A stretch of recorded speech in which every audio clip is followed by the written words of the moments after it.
पाकिस्तान जल रहा है। अब उसका क्या हाल होने वाला है, चलिए ग्राफिक्स के जरिए इस पर थोड़ी डिटेल आपको दे देते हैं। देखिए, पीओके 10% हिस्सा है पाकिस्तान का, समझ रहे हैं आप। बलूचिस्तान में जैसे आग लगी 39% हिस्सा है, तो आप इनको मिला लीजिए तो ये तो 49% हो गया, लेकिन 50% लगभग हो गया। लेकिन सिर्फ इतने तक नहीं, इसमें और जोड़िए, खैबर पख्तूनख्वा जोड़ लीजिए 12%। अब आप समझिए कि कितनी बुरी स्थिति में, 60% से ज्यादा तो इनकी हालत खराब है।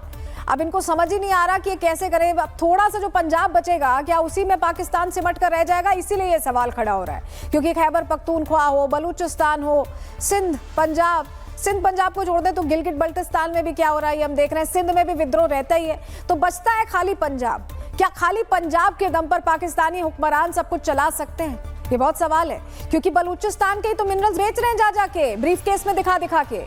और पाकिस्तान के टुकड़े टुकड़े होने का अब सबसे बड़ा कारण क्या है? वहां की जियादी सेना है और सरकार है।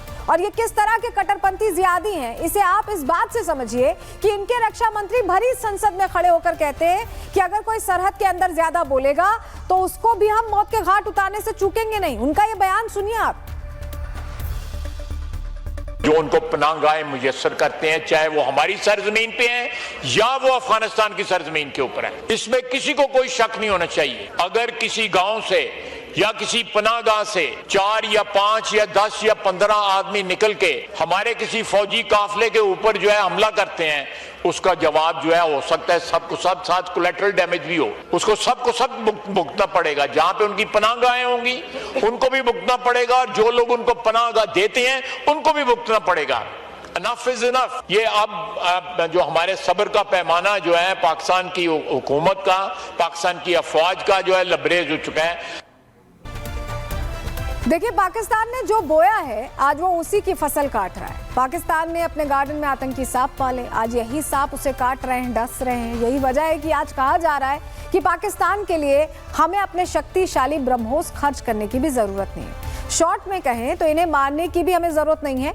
यह आतंकी देश है, खुद ही अपनी मौत मर जाएगा। रिपोर्ट देखिए।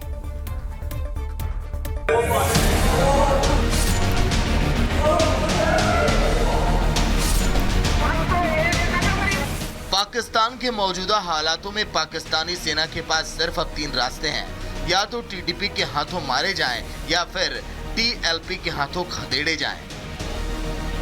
और इन सबसे बचना है तो मुल्क छोड़कर भाग जाएं।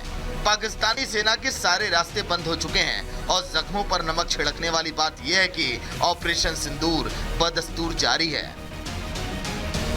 पाकिस्तान में आज जो हालात हैं उसके लिए कहा जाता है कि जो बोएगा वही काटेगा। लाहौर में हिंसक झड़पें और इस्लामाबाद का किले में तब्दील होना ये दिखाता है कि पाकिस्तान अपनी ही बनाई समस्या में फंस सा गया है।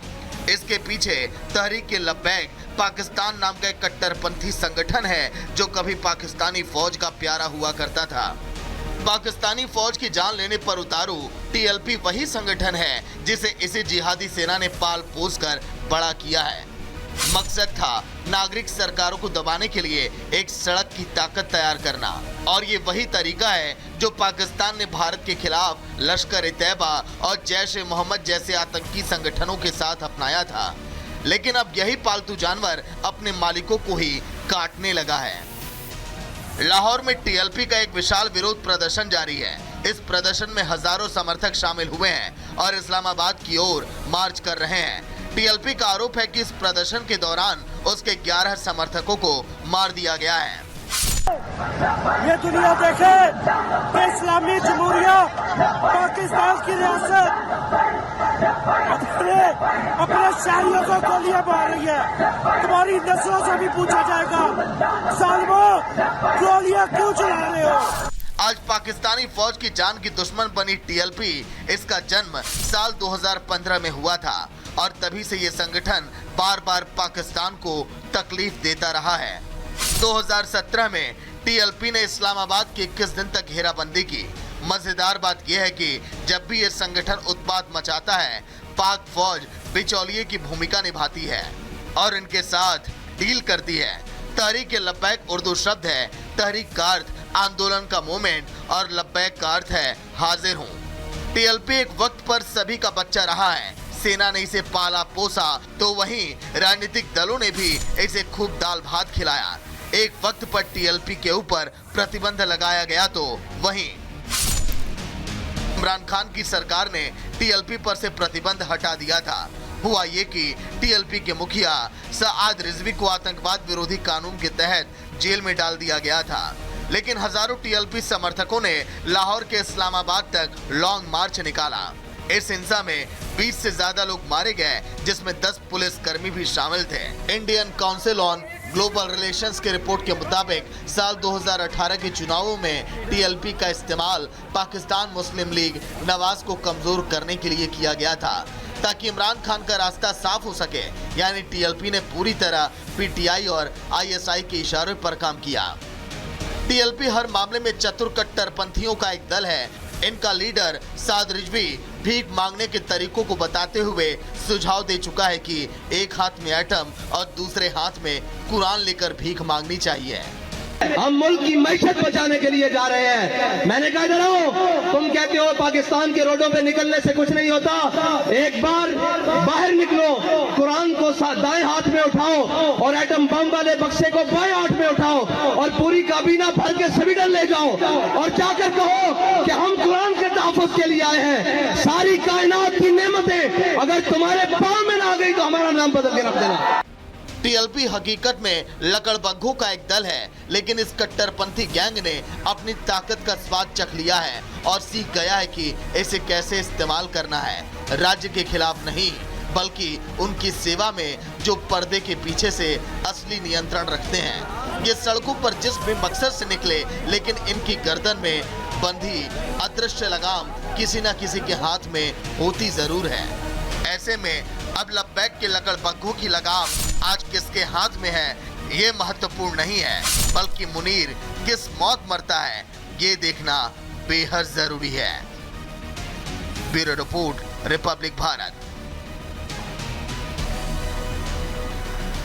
तो कुल मिलाकर ये समझिए कि पाकिस्तान के लिए अब टीएलपी बहुत बड़ी चुनौती बन गया और सड़कों पर जब इतने सारे लोग उतर आए तो पाकिस्तानी हुक्मरानों को समझ ही नहीं आ रहा कि वो आगे क्या करें, कैसे इससे बचें, क्योंकि उनके पास एक चुनौती नहीं है, बहुत सारी चुनौतियां हैं उनके सामने। टीएलपी है, अब बात टीटीपी की कर लेते हैं, क्योंकि टीटीपी भी उनके लिए मुश्किल है।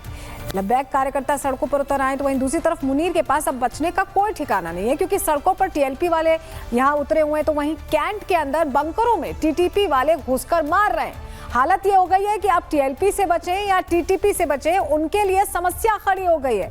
हो क्या रहा है, टीटीपी ने कैसे जवाबी कार्रवाई की है वो हम आपको बताएंगे, लेकिन पहले आपको जरा तस्वीर दिखा देते हैं। ये जो तस्वीर आप देख रहे हैं, अफगानिस्तान कैसे जवाबी कार्रवाई के लिए तैयार है, ये उसकी तस्वीरें हैं। क्योंकि अब ये वीडियो जारी किए जा रहे हैं। आपको याद है ना कि कैसे पाकिस्तान ने, हमने आपको प्रहार में ही बताया था कि पाकिस्तान ने आधी रात अटैक किया और उसके बाद अफगानिस्तान ने कहा कि हम बदला लेंगे, और ये उनकी तैयारी की तस्वीरें हैं जो जारी करके उन्होंने बता दिया था कि वो अब पूरी तरह से बदला लेने के मूड में है। जवाबी कार्रवाई बड़ी होगी और निर्णायक होगी।